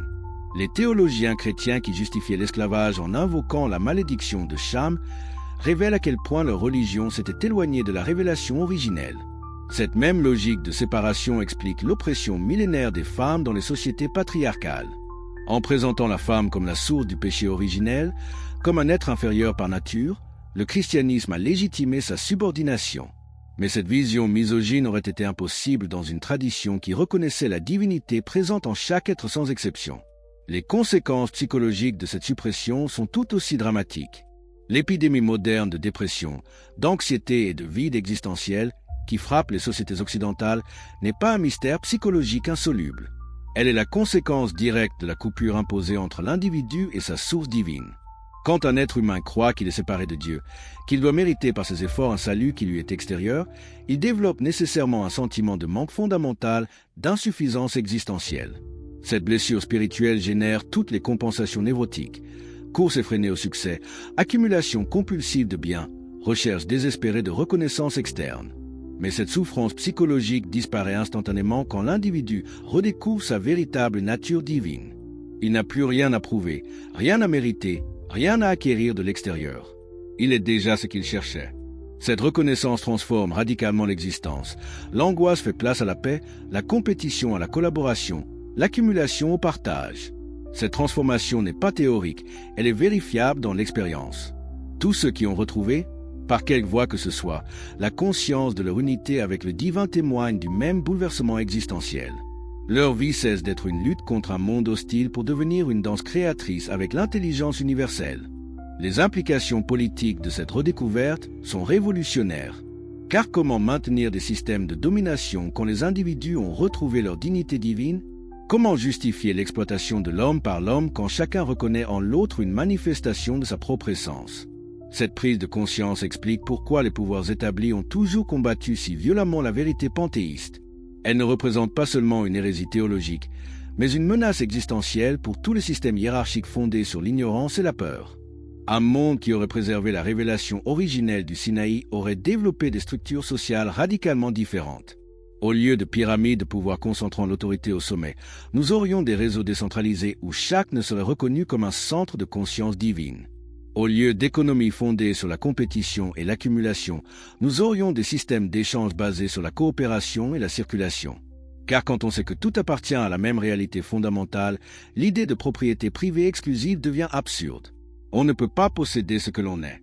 Au lieu d'États-nations en conflit perpétuel, nous aurions une humanité unifiée par la reconnaissance de son origine commune.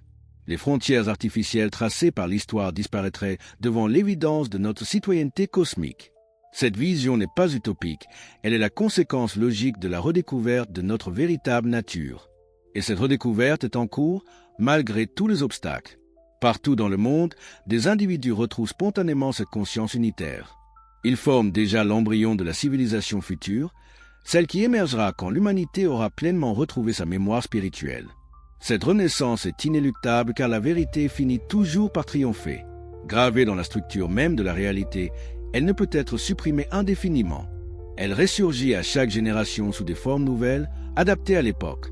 Notre époque est celle où cette résurrection devient possible à l'échelle planétaire, point les moyens de communication modernes permettent de diffuser instantanément les découvertes spirituelles les plus précieuses.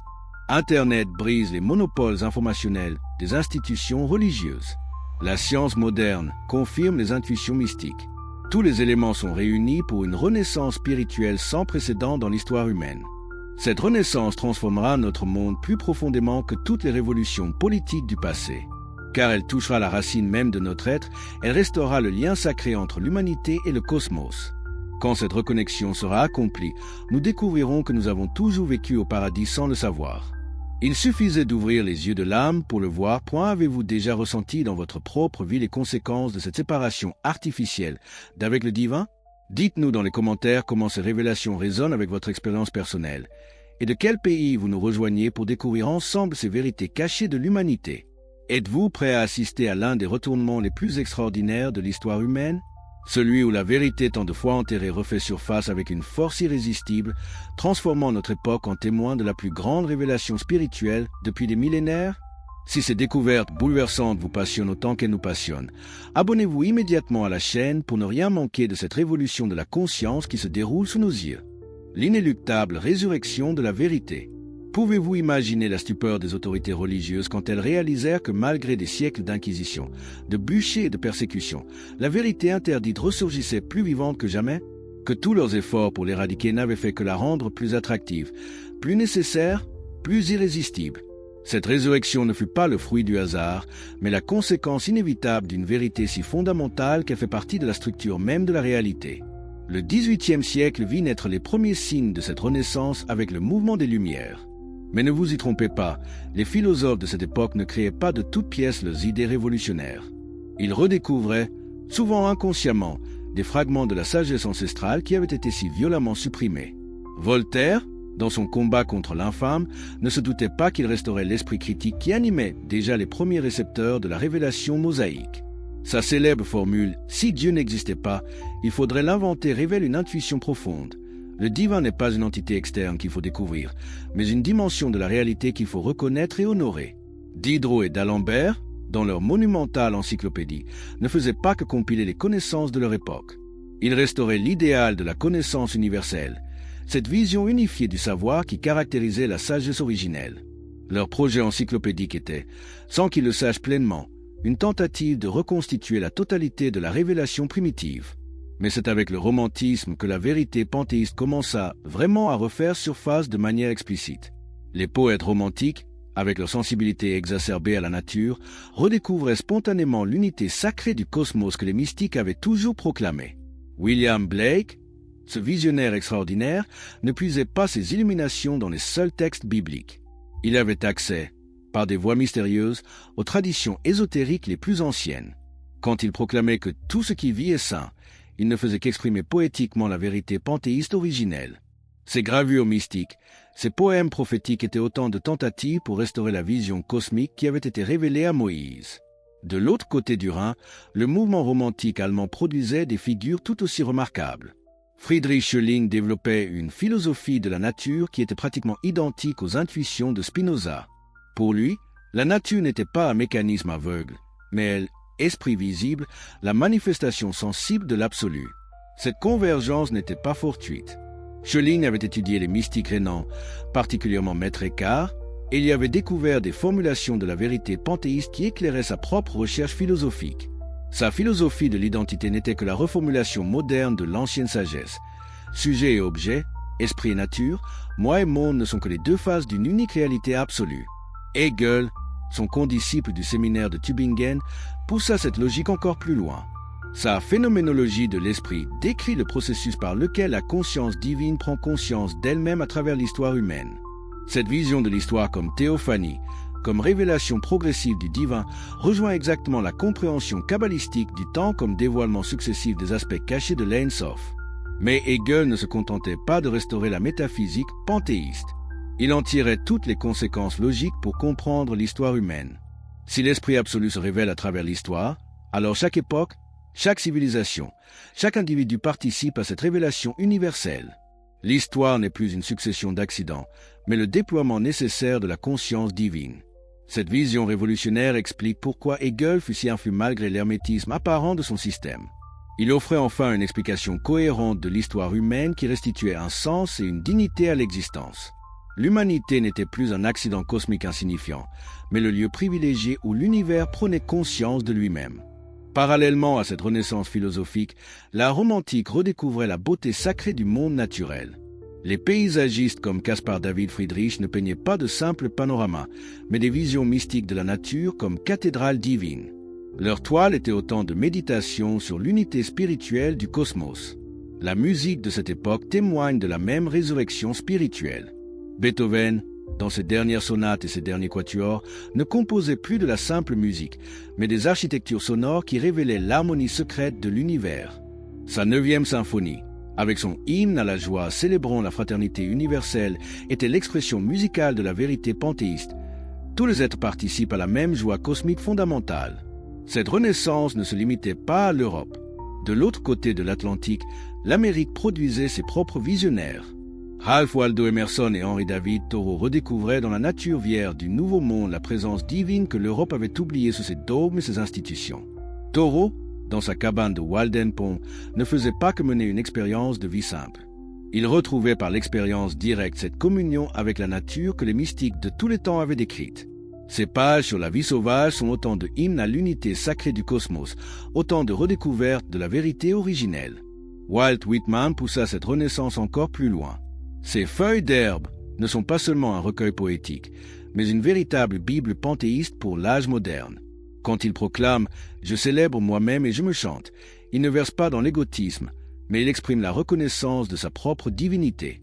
Quand il écrit « Car chaque atome qui m'appartient vous appartient aussi », il formule poétiquement la vérité de l'unité fondamentale que Spinoza avait démontrée géométriquement. Mais cette renaissance ne se limitait pas aux milieux intellectuels et artistiques.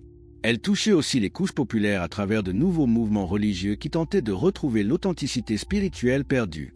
Le mouvement transcendentaliste américain, les communautés utopiques européennes, les premiers mouvements spirites témoignaient tous de la même soif de vérité spirituelle authentique. Cette effervescence inquiétait profondément les autorités religieuses établies. L'Église catholique réagit par la publication du syllabus de Pie IX, qui condamnait en bloc tous les erreurs modernes. Mais cette réaction défensive ne faisait que révéler la peur panique des institutions face à la résurrection de la vérité qu'elles avaient cru enterrer définitivement. Car cette vérité ressurgissait désormais sous des formes que l'Inquisition ne pouvait plus contrôler. Elle s'exprimait dans l'art, la littérature, la philosophie, la science. Elle circulait dans les salons, les universités, les cercles intellectuels. Elle touchait les esprits les plus brillants de l'époque, ceux-là même qui façonnaient l'opinion publique. La découverte de l'Orient par l'Occident accéléra encore ce processus. Quand les premières traductions des Upanishads, du Tao Te Ching, des textes bouddhiques arrivèrent en Europe, elles produisirent un choc considérable. Ces traditions millénaires enseignaient explicitement ce que l'Occident avait oublié, l'unité fondamentale de toute existence. Schopenhauer fut l'un des premiers à mesurer l'importance de cette révélation orientale. Sa découverte des Upanishads fut, selon ses propres termes, la consolation de ma vie et le sera de ma mort. Il reconnaissait dans ces textes anciens la même vérité qu'il avait tenté d'exprimer dans sa philosophie de la volonté universelle. Cette convergence entre Orient et Occident révélait que la vérité panthéiste n'était pas une particularité culturelle, mais une découverte universelle de l'esprit humain. Partout où la conscience approfondissait suffisamment, elle aboutissait à la même révélation. La multiplicité apparente du monde cache une unité plus profonde. La Renaissance contemporaine et ses résistances. Mais comment expliquer qu'au moment même où cette vérité antique ressurgissait avec le plus de force, elle rencontrait aussi les résistances les plus violentes de l'histoire? Pourquoi les 19e et 20e siècles furent-ils simultanément le théâtre de la plus grande renaissance spirituelle et des plus terribles régressions dans la barbarie? Cette contradiction apparente révèle en réalité la logique profonde du processus historique en cours. La résurrection de la vérité panthéiste représentait une menace existentielle pour tous les systèmes de pouvoir fondés sur la division et la domination. Plus cette vérité gagnait du terrain, plus les forces de l'ancien monde réagissaient violemment pour préserver leurs privilèges. C'est cette lutte titanesque entre la conscience unifiée naissante et les structures séparatistes agonisantes qui explique les convulsions de notre époque. Le développement du capitalisme industriel au XIXe siècle peut être compris comme une tentative désespérée de matérialiser complètement l'existence humaine pour empêcher toute élévation spirituelle. En réduisant les hommes au rang de rouages dans une machinerie économique, en transformant la nature en simple réservoir de ressources, le système capitaliste tentait de rendre impossible toute prise de conscience de l'unité sacrée du cosmos. Cette logique explique pourquoi les premiers grands industriels étaient souvent des puritains fanatiques. Leur ascétisme religieux apparent masquait en réalité une entreprise de désacralisation systématique du monde. En vidant l'existence de toute dimension spirituelle, ils espéraient créer des conditions où la vérité panthéiste deviendrait littéralement impensable. Mais cette tentative était vouée à l'échec car elle allait contre la nature profonde de l'être humain. Plus l'existence devenait matérialiste et mécaniste, plus la soif spirituelle s'exacerbait. Les grands mouvements ouvriers du XIXe siècle ne luttaient pas seulement pour de meilleures conditions matérielles, mais pour la restauration de leur dignité humaine fondamentale. Karl Marx lui-même, malgré son matérialisme affiché, était animé par une vision quasi religieuse de l'histoire. Sa prophétie de la société sans classe où l'homme réconcilié avec lui-même et avec la nature rejoint étrangement les visions mystiques du royaume de Dieu sur terre. Marx était, sans le savoir, un héritier sécularisé de la tradition prophétique qui remontait à la révélation du Sinaï. Cette dimension spirituelle du socialisme explique pourquoi il suscitait un enthousiasme quasi religieux chez ses adeptes. Il ne luttait pas seulement pour une meilleure répartition des richesses, mais pour la transformation complète de la condition humaine. Leur espoir révolutionnaire était, au fond, l'espoir de la renaissance spirituelle de l'humanité. Parallèlement, les découvertes scientifiques du XIXe siècle préparaient une révolution conceptuelle qui allait ébranler définitivement la vision mécaniste du monde. Darwin, en découvrant l'évolution des espèces, révélait que la nature n'était pas une collection d'objets séparés, mais un processus dynamique d'autocréation permanente. Cette découverte rejoignait l'intuition panthéiste d'une nature vivante, créatrice, divine. Mais c'est avec la révolution de la physique moderne que la convergence entre science et mystique devint éclatante. Einstein, en démontrant la relativité de l'espace et du temps, révélait que la réalité n'était pas constituée de substances séparées, mais d'un continuum spatio-temporel unifié. Sa célèbre équation E égale mc exprimait mathématiquement ce que les mystiques avaient toujours enseigné. Matière et énergie ne sont que deux aspects d'une même réalité fondamentale. La mécanique quantique alla encore plus loin dans cette révolution conceptuelle. Elle révélait que l'observateur et l'observé ne pouvaient être séparés, que la conscience participait fondamentalement à la création de la réalité. Cette découverte scientifique confirmait l'enseignement le plus essentiel de la tradition védantique. La conscience n'est pas un produit de la matière, mais le fondement même de l'existence. Ces découvertes scientifiques eurent un impact considérable sur les esprits de l'époque. Elles légitimaient scientifiquement des intuitions spirituelles qui avaient été marginalisées pendant des siècles. Un physicien comme David Bohm pouvait désormais développer une cosmologie scientifique qui rejoignait parfaitement les visions mystiques traditionnelles. Mais cette renaissance ne se limitait pas au milieu scientifique et intellectuel. Elle touchait aussi la culture populaire à travers de nouveaux mouvements artistiques et spirituels. Le mouvement hippie des années 1960, malgré ses excès et ses naïvetés, témoignait d'une soif authentique de retrouver l'unité perdue avec la nature et avec le cosmos. L'explosion de l'intérêt pour les spiritualités orientales en Occident révélait la même dynamique. Des millions d'Occidentaux découvraient dans le bouddhisme, l'hindouisme, le taoïsme des réponses aux questions que leur tradition religieuse héritée ne pouvait plus satisfaire. Cette migration spirituelle massive était un phénomène sans précédent dans l'histoire humaine. Parallèlement, de nouveaux mouvements thérapeutiques, tentaient de restaurer l'unité corps-esprit que le dualisme occidental avait brisé. La psychologie humaniste, la gestalthérapie, les approches psychocorporelles redécouvraient que l'être humain était un tout unifié, non une âme emprisonnée dans un corps. Ces convergences n'étaient pas fortuites. Elles révélaient qu'une mutation profonde de la conscience humaine était en cours. L'ancienne vision séparatiste du monde s'effritait sous les coups convergents de la science, de l'art, de la spiritualité.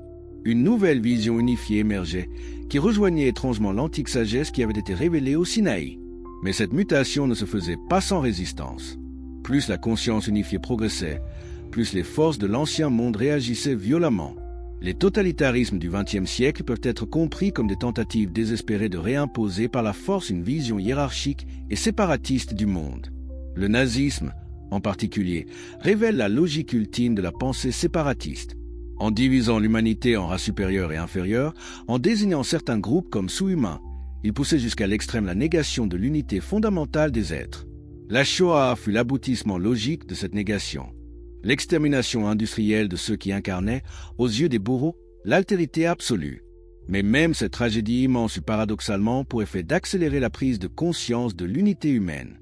L'horreur des camps révéla à l'humanité entière où menait la logique de la séparation poussée à son terme. Plus jamais, se jura le monde, de telles abominations ne devaient être possibles. Cette prise de conscience explique l'extraordinaire développement des droits de l'homme après 1945. Malgré toutes ses limites et ses hypocrisies, la Déclaration universelle des droits de l'homme proclamait solennellement l'égalité fondamentale de tous les êtres humains. Cette proclamation était, sans qu'on s'en rende toujours compte, un écho lointain de la vérité panthéiste. Si tous les êtres participent à la même essence divine, alors ils possèdent tous la même dignité inaliénable. L'époque de la révélation planétaire. Vivons-nous actuellement le moment le plus extraordinaire de l'histoire humaine? Celui où la vérité cachée depuis des millénaires devient enfin accessible à l'humanité entière? Les signes qui se multiplient sous nos yeux semblent l'indiquer, et cette révélation planétaire dépasse en ampleur tout ce que nos ancêtres auraient pu imaginer. Jamais dans l'histoire de notre espèce les conditions n'ont été aussi favorables à une renaissance spirituelle universelle. Pour la première fois, les barrières qui séparaient les traditions sont en train de s'effondrer. Internet permet à un chercheur de vérité de New York d'accéder instantanément aux enseignements les plus secrets des maîtres tibétains, aux textes kabbalistiques les plus ésotériques, aux commentaires soufis les plus profonds. Cette démocratisation de la connaissance spirituelle est révolutionnaire. Pendant des millénaires, la sagesse était le privilège de quelques initiés qui en contrôlaient jalousement l'accès. Aujourd'hui, les trésors spirituels de l'humanité sont à la portée de tous ceux qui ont la sincérité de les chercher. Cette libération de la connaissance prépare une transformation de la conscience humaine sans précédent dans l'histoire. Mais cette révolution ne se limite pas à l'accès à l'information.